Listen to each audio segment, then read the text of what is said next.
नमस्कार दोस्तों, Byju's exam prep IAS Hindi में आप सभी का स्वागत है। आज हम आपके सामने 25 जनवरी 2023 के दैनिक क्विज प्रस्तुत कर रहे हैं, जिसमें द हिंदू, पीआईबी तथा इंडियन एक्सप्रेस से संबंधित प्रमुख समाचारों को आधार बनाकर प्रारंभिक परीक्षा के प्रश्न आपको दिए जाएंगे। साथ साथ विगत वर्षों में यूपीएससी के द्वारा प्रारंभिक परीक्षा में पूछे गए प्रश्न हम आपको अभ्यास के लिए देंगे और अंत में आज के प्रमुख तथ्य की चर्चा की जाएगी।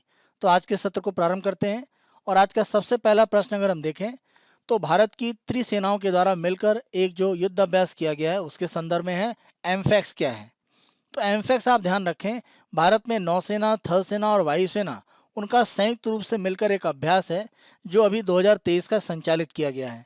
तो इस आधार पर हमारा उत्तर हो जाता है सी, यह भारत का एक त्रिसेवा संयुक्त अभ्यास है। तो वर्तमान में ये जो अभ्यास है इसका संचालन 17 से 22 जनवरी 2023 के बीच में आंध्र प्रदेश में काकीनाडा में संपन्न किया गया है और प्रमुख रूप से उद्देश्य यह है कि इस तरह के जो युद्ध अभ्यास होते हैं इससे तीनों जो हमारी सेनाएं हैं, जल, थल और नभ, वहाँ पर किस तरह से आपस में कोऑर्डिनेशन करेंगी और किसी भी तरह की, मान लीजिए अगर कोई युद्ध की स्थिति होती है तो तीनों सेनाओं का उस स्थिति में जो सहयोग है वो काफ़ी महत्वपूर्ण रहता है।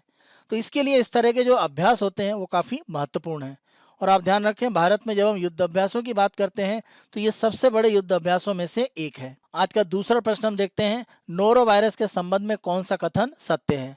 वर्तमान में अगर हम देखें तो नोरो वायरस के संदर्भ में कुछ मामले केरल में देखे गए हैं और इसी आधार पर हमने ये प्रश्न पूछा है। नोरो वायरस के संदर्भ में जो हमारे पास 3 विकल्प दिए गए हैं इनकी हम चर्चा करें उससे पहले नोरो वायरस के संदर्भ में जो प्रमुख तथ्य हैं उनकी हम चर्चा कर लेते हैं।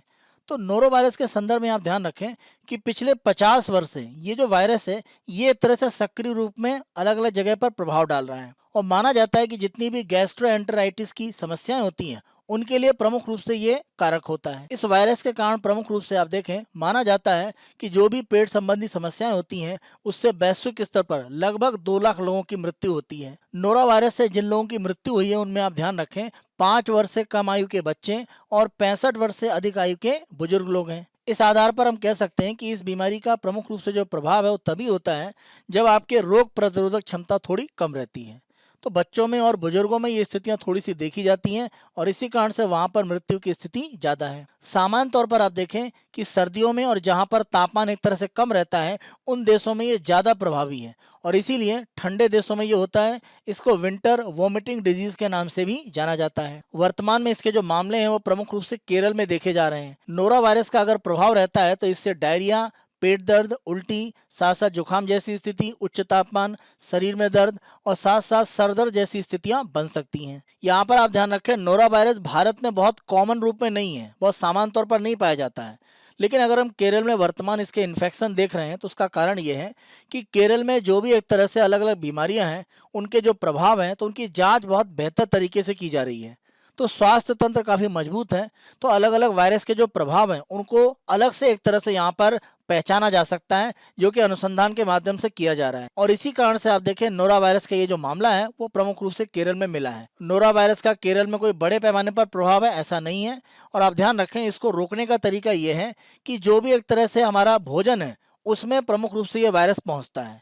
तो हम कोशिश करें कि जो भी भोजन का उपयोग करें उसको काफ़ी साफ करके उपयोग करें, जैसे हम फल और सब्जियों की बात करें।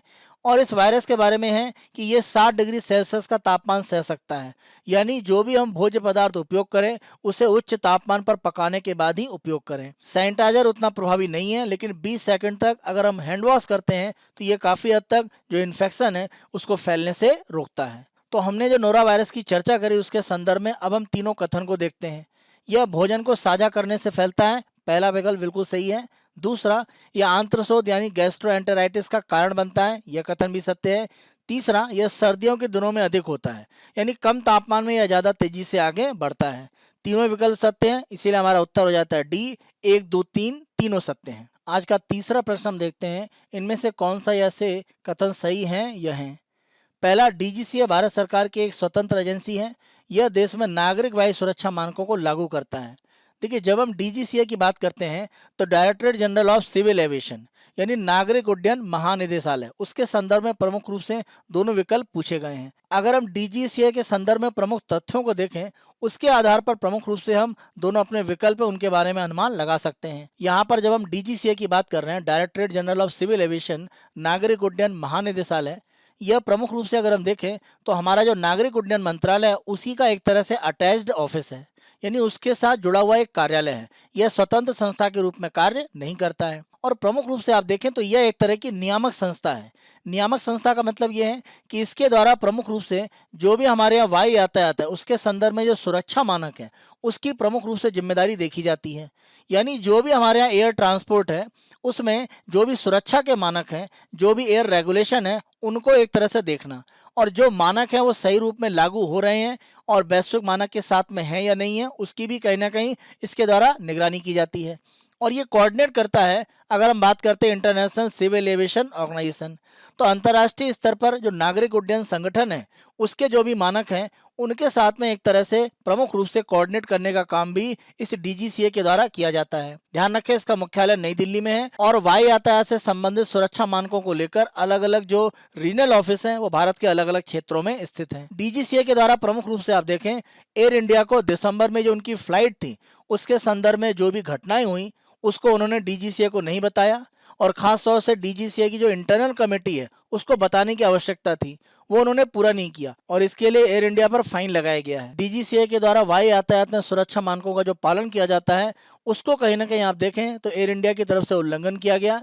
जो भी घटना यात्री के द्वारा की गई थी, अगर हम पेरिस से दिल्ली की जो उड़ान है दिसंबर में उसकी बात करें जो काफी अभी चर्चा में है, तो उसके संदर्भ में ये जो फाइन है वो एयर इंडिया पर लगाया गया है डीजीसीए के द्वारा। तो यहाँ पर अगर हम पहले विकल्प की बात करें तो स्वतंत्र एजेंसी के रूप में काम करती है, ऐसा नहीं है। अगर हम डीजीसीए की बात करें तो यह स्वतंत्र एजेंसी नहीं है और नागरिक उड्डयन मंत्रालय में यह एक संबंधित कार्यालय के रूप में कार्य करता है।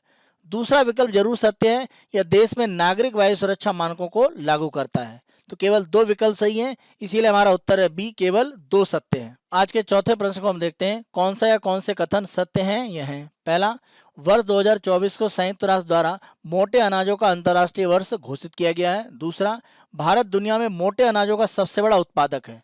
तो मोटे अनाजों के संदर्भ में आप देखें इन्हें सम्मिलित रूप में मिलेट के नाम से भी जाना जाता है। यहाँ पर आप ध्यान रखें संयुक्त राष्ट्र संघ की जो आम सभा है उसके द्वारा 2023 को अंतर्राष्ट्रीय मिलेट वर्ष यानी अंतर्राष्ट्रीय मोटे अनाजों के वर्ष के रूप में घोषित किया गया है। इसी उपलक्ष्य में अगर हम देखें तो भारत सरकार का जो खाद्य प्रसंस्करण उद्योग मंत्रालय है उसके द्वारा मिलेट महोत्सव का आयोजन किया जा रहा है और यह 2 दिनों का कॉन्क्लेव होगा आंध्र प्रदेश के विजिंग्राम में। कोशिश प्रमुख रूप से यह है कि मोटे अनाज के जो उत्पादन है उनको फूड प्रोसेसिंग खाद्य प्रसंस्करण में जोड़ा जाए।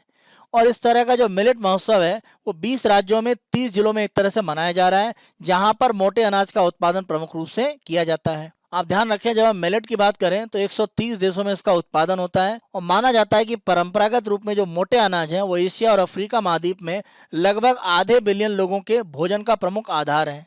अगर हम भारत की बात करें तो भारत में भी एक तरह से इसकी स्थिति बहुत मजबूत है क्योंकि दुनिया में जितना भी एक तरह से मोटे अनाज का उत्पादन होता है उसका 41% सबसे ज्यादा भाग केवल भारत में किया जाता है। इसी के साथ साथ मोटे अनाज के उत्पादन के माध्यम से लोगों की आय, साथ साथ किसानों की आमदनी और खाद्य और एक तरह से पोषण की जो स्थितियां हैं उसमें सुरक्षा को वैश्विक स्तर पर बढ़ाया जा सकता है, क्योंकि जो भी प्रमुख पोषण की आवश्यकता होती है वो हम मोटे अनाजों से प्राप्त कर सकते हैं और इसीलिए इनको आगे बढ़ाया जा रहा है क्योंकि इनके दाम कम है, काफ़ी सस्ते हैं। तो सस्ते में पोषण की स्थितियों को मजबूत करने में मिलेट या जो मोटे अनाज हैं वो काफ़ी महत्वपूर्ण रूप में आगे बढ़ सकते हैं। भारत सरकार के जो प्रयास थे उन्हीं का प्रभाव था कि संयुक्त राष्ट्र संघ की आम सभा ने 2023 को अंतर्राष्ट्रीय मिलेट ईयर या अंतर्राष्ट्रीय मोटे अनाज के वर्ष के रूप में घोषित किया है। तो इस रूप में आप देखें 2024 नहीं है, ये 2023 है। तो इस रूप में पहला विकल्प गलत हो जाता है। दूसरा विकल्प अगर हम देखें तो सही है क्योंकि भारत दुनिया में मोटे अनाज का सबसे बड़ा उत्पादक है। लगभग 41% दुनिया का जो मोटा अनाज है वो भारत के द्वारा उत्पादित किया जाता है। यानी पहला विकल्प गलत है, दूसरा सही है, यानी उत्तर हमारा बी, केवल 2 सत्य हैं। दैनिक क्विज के दूसरे भाग में हम यूपीएससी के द्वारा विगत वर्षों में प्रारंभिक परीक्षा के जो पूछे गए प्रश्न हैं वो आपको अभ्यास के लिए देते हैं। आज हमने 2019 की प्रारंभिक परीक्षा का प्रश्न आपको अभ्यास के लिए दिया है। प्रश्न को देखते हैं। गुप्त काल के दौरान भारत में बलात् श्रम, जिसे विष्टि का नाम दिया गया था, के संदर्भ में निम्नलिखित में से कौन सा कथन सही है। प्रमुख रूप से आप ध्यान रखें कि ये एक तरह से राज्य के लिए आय का स्रोत था क्योंकि जनता के द्वारा जो भी एक तरह से कर दिया जाता था उसका यह रूप माना जाता था। यानी आप जबरदस्ती रूप में श्रम करने की जो स्थितियां हैं उसके लिए आगे आते हैं और ये सरकार की तरफ से जो आप पर कर आरोपित है वो देने का एक तरीका था गुप्त काल में। तो इस आधार पर पहला कथन सत्य है कि जो बलाश्रम यानी जो विष्टि है उसे राज्य के लिए आय का स्रोत माना जाता था, जो जनता के द्वारा जो दिए जाने वाला कर है उसका एक प्रकार था। इस आधार पर हमारा उत्तर है ए। दैनिक क्विज के तीसरे भाग में हम आज के तथ्य की चर्चा करेंगे और आज का हमारा तथ्य है राष्ट्रीय मतदाता दिवस यानी नेशनल वोटर्स डे।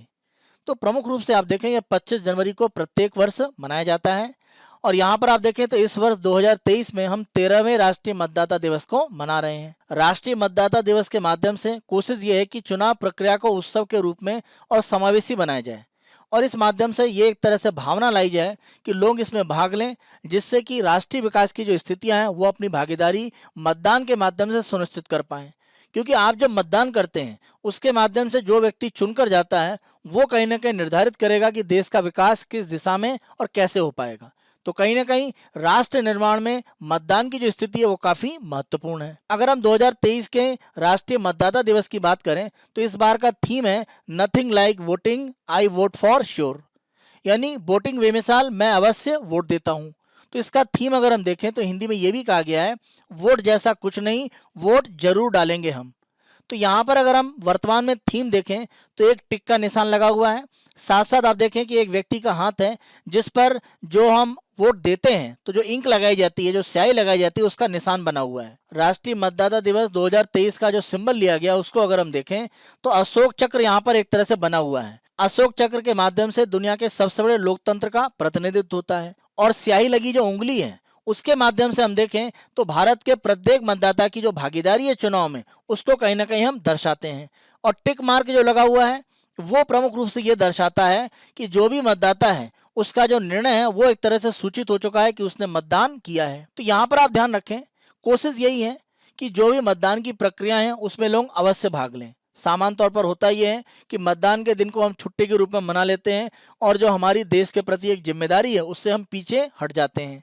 तो राष्ट्रीय मतदाता दिवस को 2011 से जब शुरू किया गया तो उद्देश्य यही था कि मतदान को लेकर जागरूकता बढ़ाई जाए। आप ध्यान रखें कि भारत का जो निर्वाचन आयोग है उसकी स्थापना 25 जनवरी 1950 को हुई थी और इसी दिवस को एक तरह से सेलिब्रेट करने के लिए हम 2011 से राष्ट्रीय मतदाता दिवस को प्रत्येक 25 जनवरी को मनाते हैं। इसी के साथ साथ अगर हम देखें तो सुभाष घई फाउंडेशन के द्वारा भारत के चुनाव आयोग के लिए एक गीत का निर्माण किया गया है, मैं भारत हूँ हम भारत के मतदाता हैं। इसकी स्क्रीनिंग भी अगर हम देखें तो इस साल के राष्ट्रीय मतदाता दिवस के उपलक्ष्य में की जाएगी। इस गीत के माध्यम से प्रमुख रूप से लोकतंत्र में हम देखें चुनाव की जो प्रक्रिया है उसमें जो मतदान है उसमें समावेशी, सुलभ, नैतिक भागीदारी और उत्सवपूर्ण जो चुनाव की स्थितियां हैं उसको एक तरह से कैसे आगे बढ़ाया जाएगा उसके बारे में बताया जाएगा। इसी के साथ साथ राष्ट्रीय मतदाता दिवस में आप देखें तो 2022 के जो राष्ट्रीय पुरस्कार है वो दिए जाते हैं। राज्य और जिला स्तर के जो अधिकारी हैं जिन्होंने 2022 के चुनाव में संचालन में उत्कृष्ट रूप से काम किया था उनको यहाँ पर पुरस्कृत किया जाता है। इसमें प्रमुख रूप से ये देखा जाता है कि अधिकारी किस तरह से सूचना प्रौद्योगिकी का उपयोग बढ़ाते हैं, सुरक्षा प्रबंधन कितना बेहतर करते हैं, चुनाव प्रबंधन, सुलभ चुनाव, मतदाता सूची और मतदाता जागरूकता, और साथ साथ एक तरह से मतदाता तक पहुंचने के लिए किस रूप में उनके द्वारा प्रयास किए जाते हैं। इन सभी एक तरह से तथ्यों को देखकर ये राष्ट्रीय पुरस्कार अलग अलग जो अधिकारी विजेता होते हैं उनको दिया जाता है। इसी के साथ साथ मुख्य निर्वाचन आयुक्त राजीव कुमार के द्वारा राष्ट्रपति को चुनाव आयोग के प्रकाशन की एक जो पुस्तक है electing the first president and elected Chronicle of India's presidential election, यह पुस्तक भी दी जाएगी।